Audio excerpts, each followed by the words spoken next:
Am I the a-hole for cheating my coworker out of a free meal? I, 28 male, work with this woman, Lydia, 24 female, who has a very annoying habit.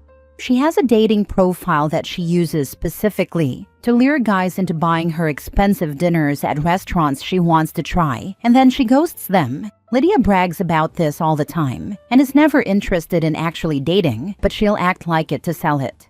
I can't stand this because it's playing with people's hearts, but Lydia thinks of it as a life hack to try food or drinks she otherwise couldn't afford.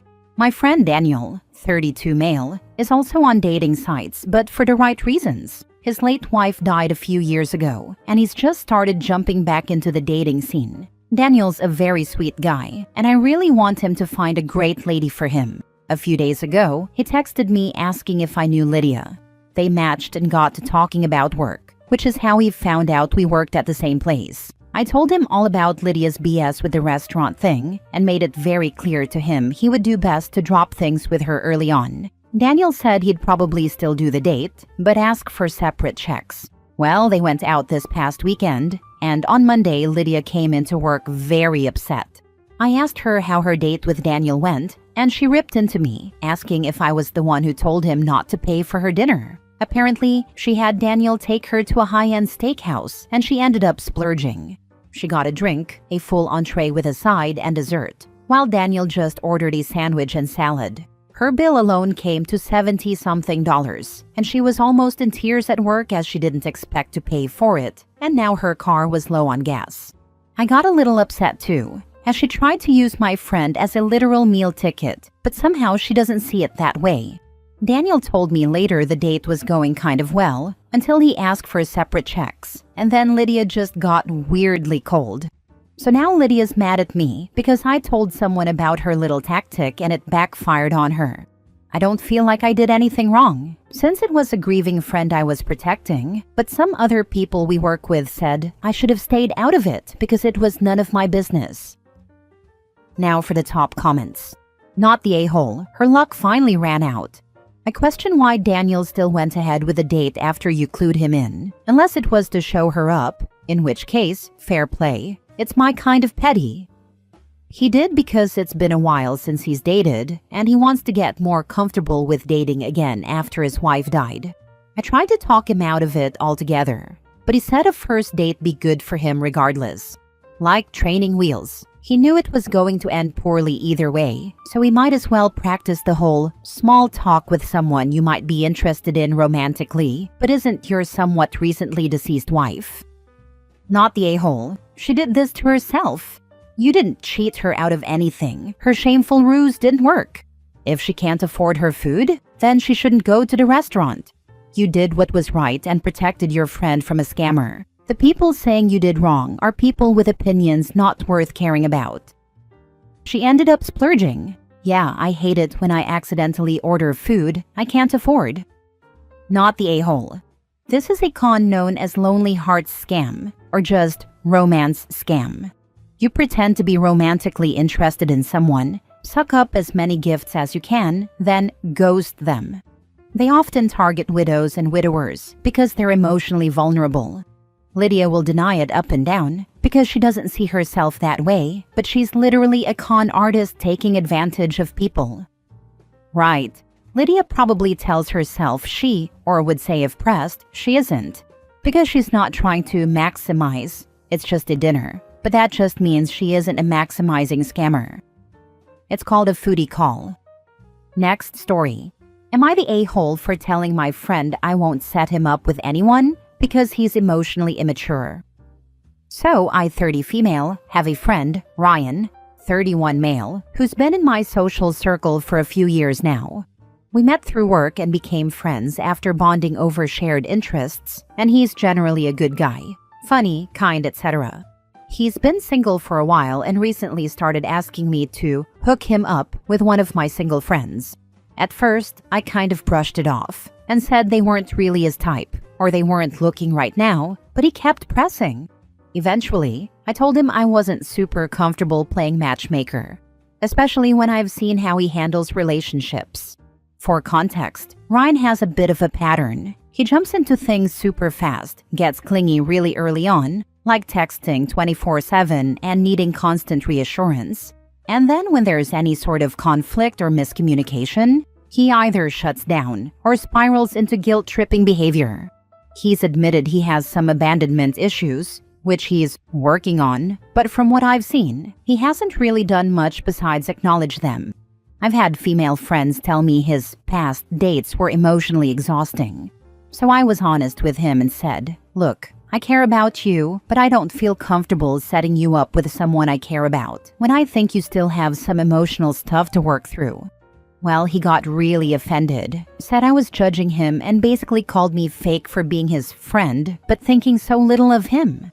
I told him that being honest was me being a friend, and that I'd rather be straight with him than set up a situation where someone ends up hurt or awkward. He hasn't responded to me since, and now I'm wondering if I was too harsh or out of line. I genuinely didn't mean it in a mean way, but maybe I should have just lied or kept it vague. Am I the a-hole? Not the a-hole. You were honest and upfront, and I would have done the same thing probably. But isn't this reaction basically what you would expect from someone who is emotionally immature and tends to shut down or spiral into guilt-tripping behavior? Unfortunately, it can be just as hard to be a close, honest friend to someone like that as in a relationship with them. Exactly my thought too. Like, this is exactly the kind of response that makes me think he's not quite ready. It's tough, but sometimes being real with a friend is the kindest thing you can do, even if they don't see it right away. Not the a-hole. A setup is a recommendation. You're telling two people you think they might be right for one another. If you can't say that honestly to both of them, well, then you can't set them up. This is why I've refused to give some friends a recommendation to get them hired to a company I work for. If they're an idiot, and I know they're an idiot, it's going to ruin my reputation too, and then I won't be able to get someone who is actually good hired. They're fine to hang out with, but I know they're going to do something stupid or not show up and get fired. I had a manager tell me they hired someone because they name-dropped me, and I told the manager I would have told them not to hire them. Sure enough, they lasted less than 2 weeks. This happened to me as well at my old job. I worked in specialty retail in sporting goods with higher-end clients. My dad used to come around once in a while to get his equipment maintained, and because I worked there, he impressed my boss with his passion, so he was offered a job working in the repair area. I told him this was a bad idea. He was in his mid-70s, has arthritis, and needs glasses for seeing small print. All of the gauges and tools have small print on them. I reiterated this and was told it would be fine. He was just there to help out. Sure enough, I was getting bombarded with texts from my boss saying that he was screwing everything up, scratching/messing up customer orders, etc. He was let go about 5 weeks later. I did recommend a friend of mine to work there as well because we were looking for someone, and he had a lot of experience in the industry.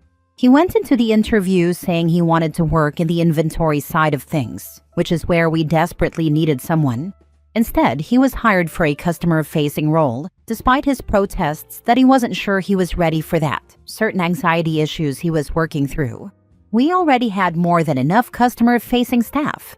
Sure enough, he fell short in that role due to his mental health and was terminated within 2 months during his probationary period. Long story even longer, my old bosses were great guys but horrible businessmen. They relied on word of mouth, friends, and old coworkers to keep the place afloat. Next story. Am I the a-hole for telling my wife we either share our lotto winnings or we separate and I get half anyway? My wife and I are extremely fortunate to have won a decent amount of money from the lotto recently. It wasn't the top prize, but it was enough to pay off our sizable mortgage and still have some left over for vacations. The mortgage was by far our biggest weekly cost. And with that gone, we could both comfortably cut our hours back at work to only school hours and spend more time with our kids. This was always a daydream we spoke about when we bought lotto tickets. I assumed this is what we would both do. When we got the money and paid off our house, everything almost immediately turned bad.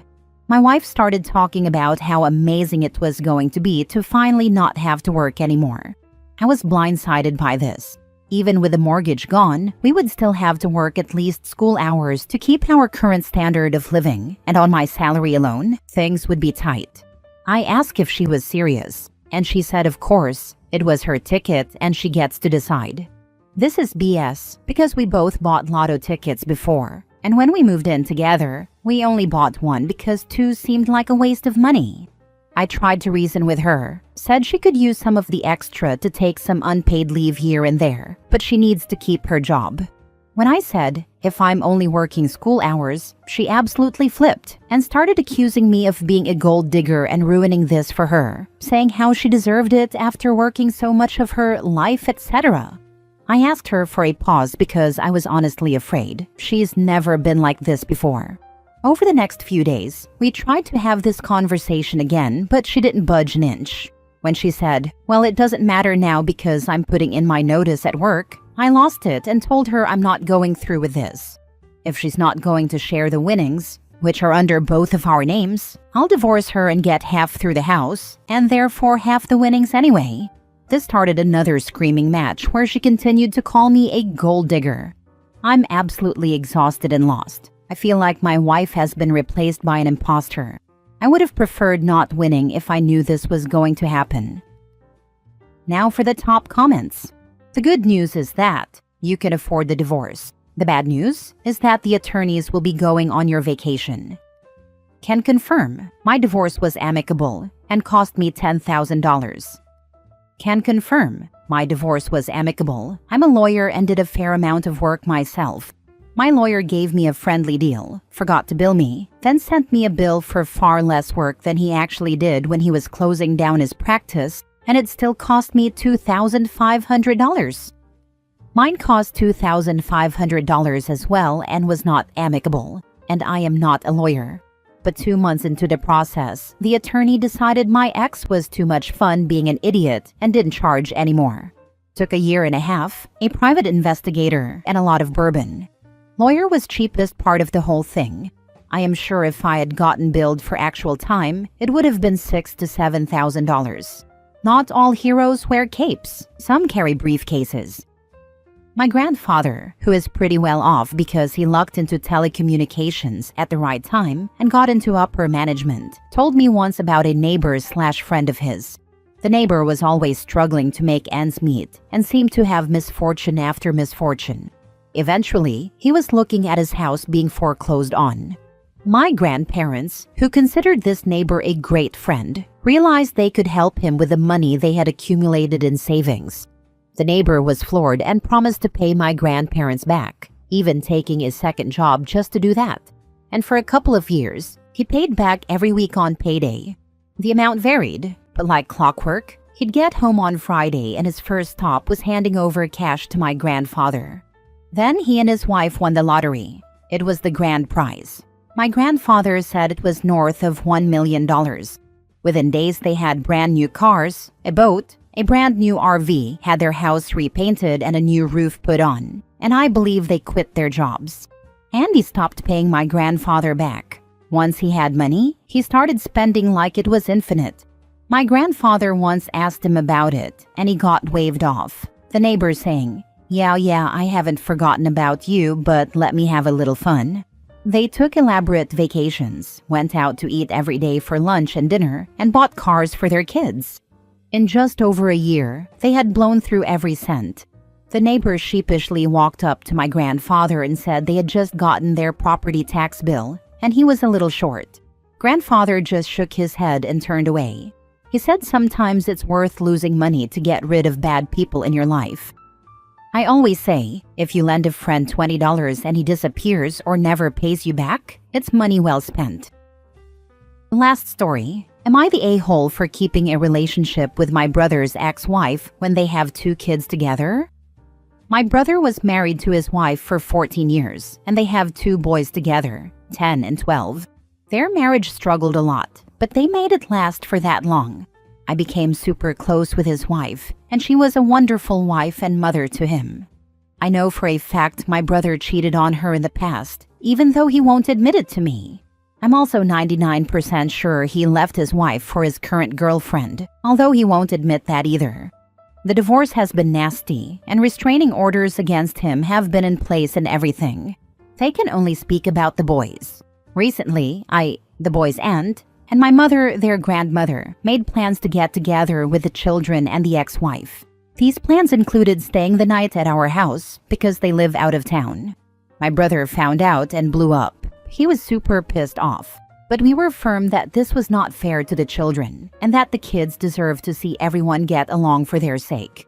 My brother talks badly about their mother often, even in front of them, and we've always vowed not to take sides for the sake of the kids.